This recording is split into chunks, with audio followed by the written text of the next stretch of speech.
ورحمة الله وبركاته. أهلا بكل طلبة وطالبات الصف الرابع الابتدائي، معكم مس إيناس عبد الله. هنكمل مع بعض إن شاء الله شرح دروس الوحدة الثانية، والنهاردة معادنا مع الدرس الرابع بعنوان الموارد الطبيعية في بيئتنا المصرية. ونقول بسم الله الرحمن الرحيم كده، ونبدأ مع بعض زي ما تعودنا بطرح سؤال معين ونبدأ نفكر فيه، وبعدين هنجاوب إن شاء الله في آخر جزء من الحلقة. بما تفسر كل الواحات منخفضات وليس كل المنخفضات واحات. طيب يلا بينا بقى كده نشرح درسنا ونركز مع بعض في الشرح علشان نقدر نجاوب السؤال ده مع بعض في آخر الحلقة. ودرسنا النهارده سنة رابعة بعنوان الموارد الطبيعية في بيئاتنا المصرية. يعني ايه موارد طبيعية وايه هي الموارد الطبيعية الموجودة في المحافظة بتاعتنا؟ أول حاجة لازم نعرفها يعني ايه مورد طبيعي. المورد الطبيعي يا ولاد هو كل حاجة موجودة حوالينا بتساعدنا في إشباع حاجاتنا الأساسية. احنا عارفين طبعا ان كل إنسان عنده احتياجاته الأساسية. زي ايه؟ زي المأكل والمشرب والمسكن والملبس. كل إنسان بيحتاج انه ياكل، كل إنسان بيحتاج انه يشرب، كل إنسان بيحتاج إنه يسكن في بيت، وكمان إنه يلبس الملابس. تمام؟ يبقى ديت حاجاتنا الأساسية. إزاي بنشبعها؟ من خلال الموارد الطبيعية. والموارد الطبيعية ولاد هي اللي خلقها لنا ربنا، مفيش أي بشر بيتدخل فيها. زي المية، زي الهواء، زي الشمس، زي النباتات والحيوانات الموجودة حوالينا، زي التربة اللي بنزرع فيها. كل دي موارد طبيعية موجودة حوالينا بتساعدنا في إشباع حاجاتنا الأساسية. يبقى الموارد الطبيعية هي الموارد التي خلقها الله لنا لتساعدنا على الحياة، ونستخدمها في إشباع حاجاتنا من مأكل ومشرب ومسكن وملبس، مثل الماء والهواء والتربة والشمس والحيوان والنبات. تمام؟ الموارد الطبيعية كمان مرة هي كل ما خلقه الله لنا ليساعدنا على الحياة. هي الموارد التي خلقه الله لنا لتساعدنا على الحياة، ونستخدمها في إشباع حاجاتنا الأساسية، أو ممكن تقول نستخدمها في إشباع حاجاتنا من مأكل ومشرب ومسكن وملبس. زي إيه؟ زي المية والهواء والتربة والشمس والحيوان والنبات. تاني آخر مرة نقول الموارد الطبيعية هي الموارد التي خلقه الله لنا لتساعدنا على الحياة، ونستخدمها في إشباع حاجاتنا الأساسية. هي الموارد التي خلقه الله لنا لتساعدنا على الحياة، ونستخدمها في إشباع حاجاتنا الأساسية. وبكده يا ولاد نكون عرفنا إن الموارد الطبيعية هي حاجات ربنا خلقها لنا عشان نقدر نكمل حياتنا. خلق لنا الأرض عشان نعيش عليها، خلق لنا الماء عشان نشرب منه، خلق لنا الهواء عشان نتنفس من خلاله، وكمان خلق لنا التربة وغيرها من الموارد الطبيعية. وكل الحاجات دي بتساعدنا على استمرار حياتنا والحفاظ على حياتنا. تمام؟ طبعا ممكن يجي لنا سؤال هنا في الجزئية دي ويقول لنا مثلا صح أو خطأ للبشر دورا بارزا في تواجد الموارد الطبيعية. طبعا العبارة دي خاطئة، وهنقول إن الموارد الطبيعية هي الموارد التي خلقها الله للإنسان وليس للبشر أي دور فيها، وطبعا خلقها لنا لتساعدنا على الحياة. تمام؟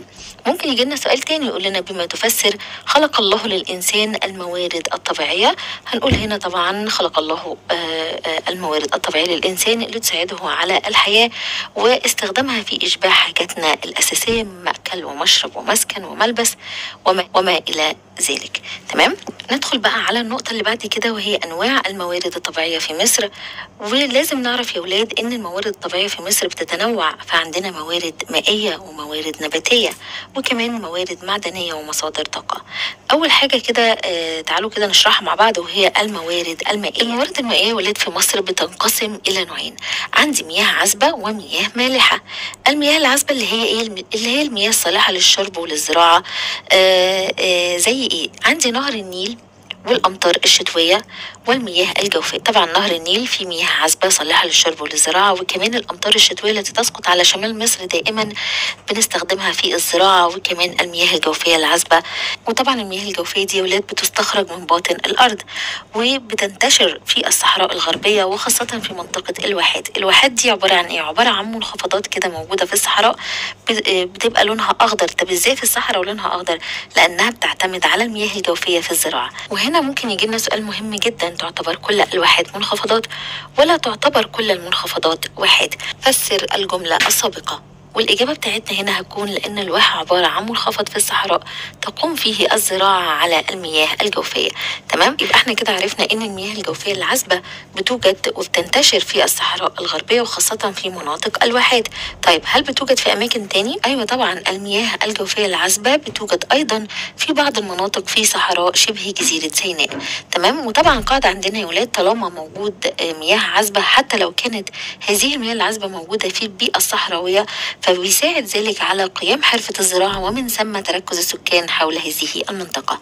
تمام، يلا تعالوا كده نراجع تاني على الموارد المائية العذبة في مصر، وهي بتتمثل في نهر النيل ومياه الأمطار الشتوية والمياه الجوفية العذبة التي تستخرج من باطن الأرض. نهر النيل والأمطار الشتوية والمياه الجوفية العذبة. طب المياه المالحة بقى بتتوفر في إيه؟ إحنا عندنا بحرين في مصر وهما من أشهر بحار العالم، وهو البحر الأحمر والبحر المتوسط، ودي طبعا تعتبر مثال للمياه المالحة. وعندي برضو خليجين، وهو خليج السويس وخليج العقبة، موجودين في شرق مصر. أما في شمال مصر فتوجد البحيرات المالحة. تمام، يبقى هنا كده تاني نقول الموارد المائية الموجودة في مصر تنقسم لقسمين، يا إما مياه عذبة يا إما مياه مالحة.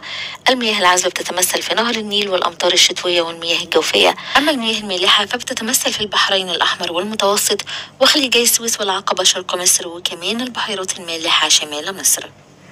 طيب يا ترى ايه ممكن يجي لنا اسئله على الجزئيه دي؟ تعالوا كده نحل شويه اسئله عشان ناكد فهمنا على الجزئيه دي، وهي جزئيه الموارد المائيه في مصر. اكتب المصطلح الجغرافي. الواحات المنتشره في الصحاري المصريه تعتمد عليها في الزراعه. اكيد طبعا هنكتب المياه الجوفيه. 2. مناطق في الصحراء الغربيه يتركز بها السكان وتقوم فيها الزراعه على المياه الجوفيه. طبعا اكيد هي الواحات. 3. المياه التي تستخرج من باطن الأرض وتشمل الآبار والعيون. أكيد طبعا المصطلح ده بيشير إلى المياه الجوفية. طيب تعالوا كده ننتقل لنوع تاني من أنواع الموارد الطبيعية الموجودة في مصر، وهي الموارد النباتية.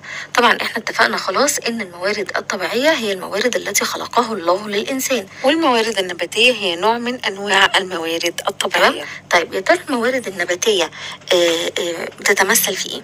لو جينا بصينا كده يا ولاد هنلاقي ان سبحان الله ربنا اختص الصحاري المصرية بثروة هائلة من النباتات الطبية والعطرية، وتشكل هذه الثروة النباتية قيمة اقتصادية كبيرة جدا. يبقى عندي الموارد النباتية الموجودة في مصر بتتمثل في ايه؟ بتتمثل في النباتات الطبية والعطرية الموجودة بالصحراء المصرية. تمام؟ طيب النباتات الطبية والعطرية دي بتستخدم في ايه؟ استخدمها المصريون منذ القدم يا ولاد في الصناعات المختلفة. زي ايه؟ زي صناعة الأدوية وصناعة العطور، وكمان صناعة الصابون ومستحضرات التجميل. ياه، ده بتدخل في صناعات كتيرة جدا. طب يا ترى ايه أمثلة النباتات الطبية والعطرية دي؟ عندي طبعا نبات الصبار ونبات الخروع. تمام؟ طيب ممكن يجي لنا هنا سؤال مهم جدا بما تفسر الأهمية الاقتصادية للنباتات الطبية والعطرية في مصر. طبعا هنجاوب على السؤال ده وهنقول لأن النباتات الطبية والعطرية استخدمها المصريون منذ القدم في صناعة الأدوية والعطور والصابون ومستحضرات التجميل مثل الصبار والخروع. تمام؟ وبكده يا ولاد نكون اتكلمنا عن نوعين مهمين جدا من انواع الموارد الطبيعيه الموجوده في مصر، وهي الموارد المائيه والموارد النباتيه. تمام، اما بالنسبه للنوع الثالث وهو الموارد المعدنيه ومصادر الطاقه فده اللي هنشرحه بالتفصيل ان شاء الله الحلقه القادمه. طيب بالنسبه للسؤال اللي طرحناه في اول الحلقه وهو بما تفسر كل الواحات منخفضات وليس كل المنخفضات واحات، الاجابه طبعا احنا قلناها في منتصف الحلقه اثناء الشرح، بس هنقولها تاني دلوقتي. هنقول لان الواحات هي منخفضات في الصحراء تقوم بها الزراعة على المياه الجوفية، لأن الواحات هي منخفضات في الصحراء تقوم فيها الزراعة على المياه الجوفية. وبكده تكون انتهت الحلقة معانا النهاردة. استودعكم في رعاية الله، والسلام عليكم ورحمة الله وبركاته.